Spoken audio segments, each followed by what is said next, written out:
Good morning everyone, welcome to this blog. Today is 31st of December, यानी कि इस साल का आखिरी दिन 2022 also comes to an end. Today I had plans to shoot the first ever podcast that's going to be launched on Vlogish. I mean, first ever for us. Of course, people are doing it. I think you people are going to love the idea that we're going to bring in. लेकिन वो किसी वजह से stall करना पड़ा.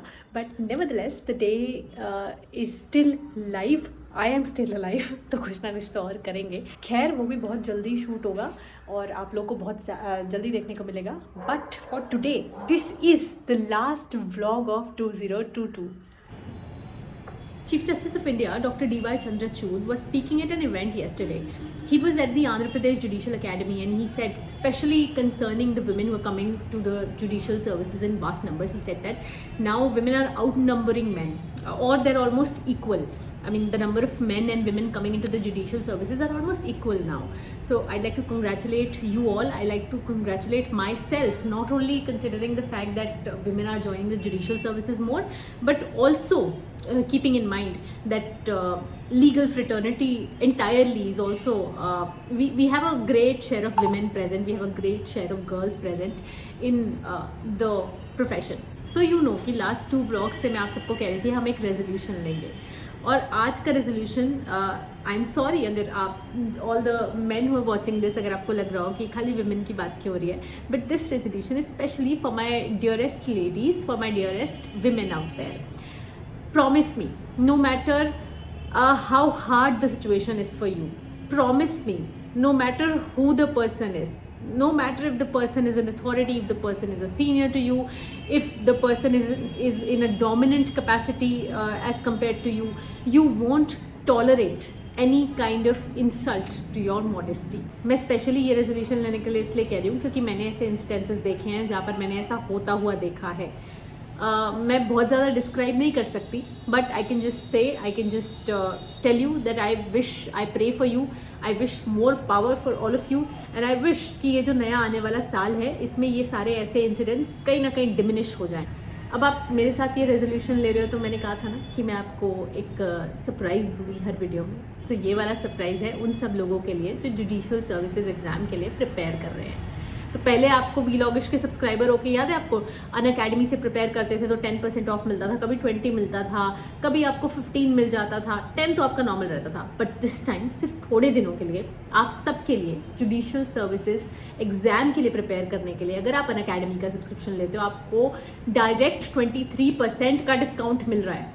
मुझे नहीं लगता कि इससे बड़ा डिस्काउंट कभी भी आया था, और ये बहुत लिमिटेड पीरियड के लिए, इनफैक्ट न्यू ईयर के लिए, न्यू ईयर के गिफ्ट की तरह से ये स्टार्ट किया गया था उन सब लोगों के लिए जो पढ़ना चाहते हैं, जो लोग, जिन लोगों को लगता है कि उन्हें सर्विसेज के लिए प्रिपेयर करने के लिए कुछ हेल्प की ज़रूरत है, उनको टीचर्स की ज़रूरत है, उनको फैकल्टी की ज़रूरत है, उनको नोट्स चाहिए, उनको लाइव सेशंस चाहिए, उनको Q&A करने हैं, उनको अच्छे अच्छे बैचेस चाहिए, उनको जितने सारे बैचेस ज्वाइन करने का मौका मिल सकता है उनको वो मौका चाहिए. उन सब लोगों के लिए ये ऑफर लेके आया गया है. लिमिटेड पीरियड के लिए जब ऐसा कुछ निकलता है ना, तो मुझे लगता है आपको उसे ग्रैब करने में ना देर नहीं लगानी चाहिए. ग्रैब करने के लिए सिंपली डिस्क्रिप्शन बॉक्स में जाओ, लिंक दिया है वहाँ पर एक, उस पर क्लिक करो. वहाँ पर जाके आपका ना वो वीलॉगिश कोड ऑलरेडी आपको लगा हुआ मिलेगा. नहीं मिले तो आपको बस टाइप करना है हमारे चैनल का नाम वीलॉगिश, और उसी के थ्रू आपको आप कोई भी सब्सक्रिप्शन लो. मेरी आपको एडवाइस रहेगी कि आप सीधा अगर 2 ईयर्स का नहीं लेना चाहते तो आप पहले 6 मंथ्स या 1 ईयर का लेके ट्राई करो. जो भी लोगे आपको हर एक सब्सक्रिप्शन पे आपको मिल जाएगा 23% ऑफ, लेकिन वीलॉगिश डिस्काउंट कोड यूज़ करने के बाद. जब CJI ने ये बोला तो मुझे एक ही केस याद आया, और वो था रूपन देओल बजाज वर्सेस KPS के. बहुत लोग बोलते हैं कि ये तो बहुत एलिटिस्ट सा केस है. She was an elite woman, इसलिए उन्होंने अपनी लड़ाई को, अपनी क्वेस्ट फॉर जस्टिस को इतना ज़्यादा देर तक लड़ लिया. 17 सालों तक उन्होंने लीगल प्रोसीडिंग्स की, कॉस्ट भी सही, उन्होंने अपनी हिम्मत भी नहीं तोड़ी 17 सालों तक. लेकिन अगर कोई और होता, कोई और विमेन होती जो शायद down trodden section of society को बिलोंग करती है, या फिर उनके पास इतने रिसोर्सेज ही नहीं है, तो शायद वो उतना नहीं कर पाती. बट सिचुएशन की खामियों को साइड में रखते हुए मुझे लगता है कि जो मिसेस बजाज ने किया दैट वाज कमेंडेबल. और क्यों कमेंडेबल? क्योंकि अपने स्टैंड के लिए 17 साल तक खड़े रहना, दैट इज़ कमेंडेबल. अपनी बात को 17 साल तक वापस से कहते रहना, जबकि जो आउटरेजिंग मोडेस्टी वाले केसेस होते हैं उसमें आपको उन बातों को रिपीट करते करते खुद को आपको कहीं ना कहीं ऐसा लगने लग जाता है that I now I want to forget all of this, now I don't want to get into this. And that is why I think ये केस डिजर्व करता है कि इसकी बार बार बात की जाए। ये केस सिर्फ वुमेन के लिए नहीं पता है, सारी उन अथॉरिटीज़ के लिए है, उन लोगों के लिए है जो अथॉरिटी में रह के या पावर में रह के जिनको ये लगने लग जाता है कि उनको कभी कोई क्वेश्चन करने वाला पैदा नहीं हो सकता है ना। तो उन लोगों के मुंह पे एक थप्पड़ की तरह से आता है ये केस। और ये सिर्फ मेन नहीं होते, these people can be from any gender, ठीक है। यहाँ पर कुछ जेंडर बेस नहीं है। मैंने हाँ रेजोल्यूशन बहुत अपनी प्यारी सी लेडीज़ को, अपनी सिस्टर्स, अपनी फीमेल फ्रेंड्स को दिलवाया है, अपनी फीमेल सब्सक्राइबर्स को दिलवाया है, लेकिन ये जो इंसिडेंट्स होते हैं ना, ये जेंडर से लिमिटेड तो नहीं होते हैं। मैं किसी भी एक सेक्टर को इंक्लूडिंग मैन किसी को भी ब्लेम बिल्कुल भी नहीं करना चाहती। और मैंने रेजोल्यूशन वैसे विमेन के लिए दिलवाई दिया है, तो आप my dear male subscribers, my dear men, I have something for you as well. I think most of you are watching these videos. You people are very sensible. You belong to a straight up society where you respect women, where you respect humans, where you uphold humanity, and that's wonderful. आपका resolution ये कि आप please ऐसे ही करते रहे, आप इतना ही स्वीट रहे. Thank you for being such sweet man out there. और सभी जेंडर्स के लिए ये सेम रेजोल्यूशन, ये तो सबके लिए अप्लाई करता है. In fact we were talking about RD Bajaj versus KPS Gill.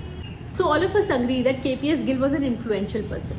1988 में हुई एक पार्टी में जो उन्होंने एक बदतमीजी की थी, जो उन्होंने एक आउटरीच किया था एक ऑफिसर की मॉडेस्टी को, एक वुमेन ऑफिसर की मॉडेस्टी को, उसकी सज़ा या उसकी फाइनल जजमेंट कह लो कहीं जाके अगर 2005 में आ पाई, तो जो इंसान इतना स्टॉल करवा सके किसी चीज़ को, तो वो डेफिनेटली इन पावर है, वो डेफिनेटली एक अथॉरिटेटिव पर्सन था उस टाइम का. और खैर उस टाइम पे कोई डिसएग्री नहीं कर सकता था इस बात पे. वो अलग बात है कि उन्होंने बहुत सारा काम भी किया, उनको पद्मश्री भी मिल चुका था.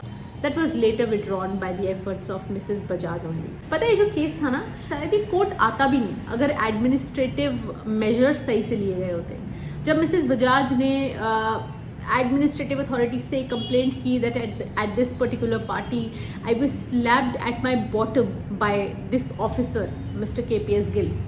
You know, the only punishment that he was given, that he was in a report जो एक डिसाइड किया गया था कि उन्हें मिलेगी, वो सिर्फ इतना सा था कि उनको 8:30 बजे के बाद कोई पार्टीज़ नहीं अटेंड करनी है. उनको ट्राई करना है कि वो पब्लिक में अल्कोहल ना कंज्यूम करें और वो ऐसी चीज़ें ना करें. उस रिपोर्ट में ये भी लिखा गया था कि उनकी थोड़ी सी आदत है, उन्होंने पहले भी ऐसे इंसिडेंट्स करे जहाँ उन्होंने विमेन के साथ ऐसा बिहेव किया है, और तब भी उनको सिर्फ इतना सा रेप्रिमांड किया गया था. तो Mrs Bajaj was of course not happy with this and she approached the courts. Court में जब उनका केस चल ही रहा था तो KPS Gill को रिप्रेजेंट किया KTS तुलसी ने, सीनियर एडवोकेट मिस्टर KTS तुलसी. उनके एफर्ट्स की वजह से जो केस था वो हाई कोर्ट से जाके उन्होंने क्वैश करवा लिए वो दोनों ही प्रोसीडिंग्स जो चल रही थी. अब मिसेस बजाज और उनके husband mister Bajaj, they also did not stop, और उन्हें रुकना भी नहीं चाहिए था. वो अपील लेके चले गए सुप्रीम कोर्ट, और फाइनली सुप्रीम कोर्ट ने डिसाइड किया था कि जो केस का ट्रायल है वो शुरू किया जाए और उसको 6 मंथ्स के अंदर कंक्लूड किया जाए. जब ट्रायल कंक्लूड हुआ तो KPS Gill को डेफिनेटली गिल्टी माना गया. अपील्स हुई, जितनी अपील्स हो सकती थी हुई. फाइनली सुप्रीम कोर्ट ने भी यही डिसाइड किया कि वो गिल्टी है. बट जो उनको पनिशमेंट मिली हुई थी ना पहले से, वो ऑलरेडी हट चुकी थी. उनको 3 मंथ्स और 2 मंथ्स का सेंटेंस मिला था 2 केसेस में, जो कि बोला था कॉन्करेंटली चलेगा. दैट मीन्स 3 महीने की उन्हें सज़ा हुई थी इन ऑल. बट उसको it was done away with by the higher court. High court ने उसे, सेशंस कोर्ट ने इनफैक्ट उसे हटा दिया था. और सुप्रीम कोर्ट ने भी यही कहा कि हाँ वो गिल्टी है, जो उन्होंने किया वो that is not fitting to the conduct of an officer. और उन्होंने जो भी किया गलत किया, उनको ऐसा नहीं करना चाहिए था. और ऐसा कुछ नहीं था कि जो मिसेस बजाज कर रही थी वो किसी पर्सनल वेंडेटा को आगे जाने के लिए कर रही थी या फिर कोई पर्सनल दुश्मनी की वजह से कर रही थी. सो ये फाइनली डिसाइड किया था सुप्रीम कोर्ट ने जब रूपन देओल बजाज को रिप्रेजेंट किया था इंदिरा जयसिंह ने, सीनियर एडवोकेट इंदिरा जयसिंह. तो उनका भी बहुत बड़ा रोल रहा था इस केस को डिसीजन तक लाने में. बहुत ही बड़ा रोल रहा था. और बस मुझे लगा कि this was something worth discussing in the light of CJI Chandrachud's statement that he gave yesterday. अच्छा, एक और चीज़ मुझे लगा, साल ख़त्म हो रहा है तो एक चीज़ हम डिसाइड कर ले कि ऐसी कौन कौन सी बुक्स थी जिन्होंने हमें बहुत हेल्प किया इस साल, apart from of course the dare acts and all that we have here. इनके अलावा भी एक थैंक यू मुझे बोलना है द वर्डिक्ट टुडे को, जो हमेशा जर्नल सप्लाई करते रहे विदाउट फेल। आप लोग भी इनके जर्नल्स ऑर्डर करना चाहें तो आप कर सकते हैं, मैं नंबर दे दूँगी नीचे। बहुत सारे देखो मेरे पास जर्नल्स पड़े रहते हैं और बहुत अच्छे से जजमेंट्स को रिपोर्ट करते हैं ये लोग। और आप बोलोगे ना, अगर आप वीलॉगिश के सब्सक्राइबर हो, आप स्टूडेंट हो अगर साथ में, तो आपको आई एम श्योर बहुत अच्छा डिस्काउंट भी मिल जाएगा, कॉन्टैक्ट कर सकते हो आप। ये बेरेट्स, ये येलो बुक्स, ये तो हमारा हमेशा बहुत साथ देती ही हैं। साथ में एक ये बुक थी जो मैं बोलूँगी, जिसने one of the best books of this year, जो कि मैं जो ये बुक्स बता रही हूँ ना, मैं उस ऑर्डर में नहीं बता रही हूँ कि इस ईयर लॉन्च हुई थी या नहीं, but this is one book that I consider one of the best books of this year जो मैंने पढ़ी इस साल। इसके अलावा मैंने रोजेज इन दिसंबर भी इसी ईयर पढ़ी। मैं कोटिंग पॉलिटिक्स को भी यहाँ लाती, बट क्योंकि ये बुक मैंने इस साल नहीं पढ़ी तो मैं अभी इसकी बात नहीं करूँगी। Apart from that, the case that Shuk India, this also I read this year. फिर जजेस of the supreme court of India, ये भी एक बहुत बहुत अच्छी बुक है मुझे लगता है। आप अगर थोड़ा सा जजेस को जानना चाहते हो तो उस चीज़ के लिए। कुछ बुक्स ऐसी भी हैं जो अभी यहाँ नहीं हैं, जो मैं ले गई हूँ, जो मैंने इधर उधर कर दिया है, बट ये कुछ मेरी रिकमेंडेशंस थी जो अगर आपने नहीं पढ़ी हैं आप लोग को भी पढ़ लेनी चाहिए। एंड अपार्ट फ्रॉम दिस, ये एक बुक थी जो शायद मैंने परचेज भी इसी ईयर की थी, नॉट मी, ये मुझे जतिन ने लेके दी थी ये बुक, माय ब्रदर। तो ये एक बहुत अच्छी बुक थी जिसको मैंने अभी तक पूरा नहीं पढ़ा, लेकिन जितना भी मैंने पढ़ा है ना, it was very very inspiring for me. Inspiring in the sense कि आप कैसे अपने लाइफ के बहुत सारे एस्पेक्ट्स को बैलेंस आउट कर सकते हैं, स्पेशली एज अ वुमन। यार जो और जेंडर को बिलोंग करते हैं मेरे subscribers, please don't hate me for this, that I am talking a lot about women, specially in this last vlog, but थोड़ा सा तो होता ही है ना, मैं भी तो I am a woman, so I will favour my ladies for sure. या सो ये कुछ किताबें थी जो मुझे लगा कि सबको पढ़नी चाहिए, जिन्होंने नहीं पढ़ी है उन्हें ज़रूर देखनी चाहिए। And by the way, with this हम एक साल कंप्लीट कर रहे हैं अपने ऑफिस का। Last year 2021 I did not have this office. 2022 gave us this office, gave us a lot of things, gave us many new subscribers. The year extended our vlogish family. और भी बहुत कुछ, बहुत सारी नई चीज़ें, बहुत सारे नए इनिशिएटिव्स। और आज भी एक नया इनिशिएटिव स्टार्ट होने वाला था जो मैंने आपको सुबह बताया था, बट वो फॉर सम रीज़न नहीं हुआ। शायद वो 2023 के क्रेडिट में ही जाना होगा, इसीलिए नहीं हुआ। कोई बात नहीं, अभी वैसे ये व्लॉग ख़त्म नहीं हो रहा है, अभी तो और एक्साइटिंग बनाएंगे हम इस व्लॉग को। इस दिन को, आखिरी दिन है 2022 का, तो चलते हैं हम लोग आगे, मिलते हैं, देखते हैं अभी क्या होता है आगे। मेरे को भी नहीं पता क्या होने वाला आज।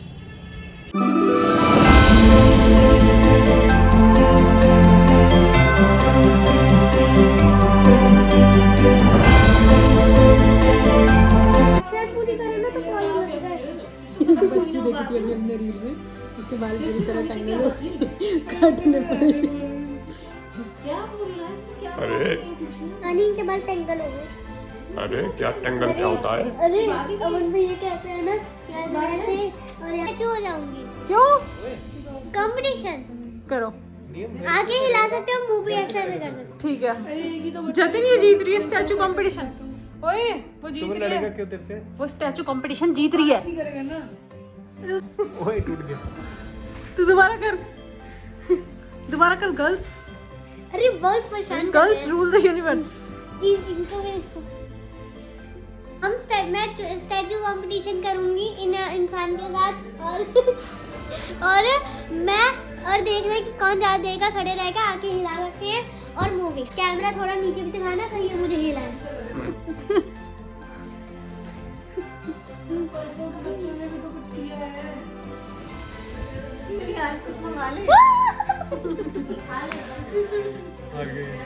लड़ो जीते अरब है प्रचंड बोल मस्तकों के झुंडा जंग की।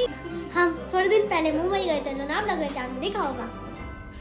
मैंने इतने डिटर्मिनेशन के साथ आप सबको बोला था ना कि अभी तो इस दिन को और एक्साइटिंग बनाएंगे, बट नहीं हो पाया। सुबह सुबह ऑफिस जाके जो करना था कर लिया, आज के काम खत्म हो गए, घर आए, थोड़ा सा फन किया, आपने देख लिया। अभी बस डिनर करने का टाइम हो गया, इट्स टू लेट, आज 9 बज गए हैं। थोड़ा सा भी मैंने भी कुछ खाया नहीं, आई एम वेरी हंग्री। बस डिनर करके the day is going to end, I want to sleep, but रात को 12 बजते होते देखने हैं ना, इससे ज़्यादा मैं कुछ भी नहीं करने वाली आज के दिन में। A very happy new year to you and to your family. Keep watching Vlogish. Thank you for giving so much love in this year 2022। Keep giving this much love, मतलब इससे बहुत ज़्यादा ही देना, बहुत ज़्यादा शेयर करना, मुझे बहुत अच्छा लगता है आप लोग के साथ होके। कमेंट करना, मुझे भी विश कर देना मैंने आपको विश किया है तो। And we'll just end this vlog now and I will meet you again very soon with a new video on a new concept. Bye for now.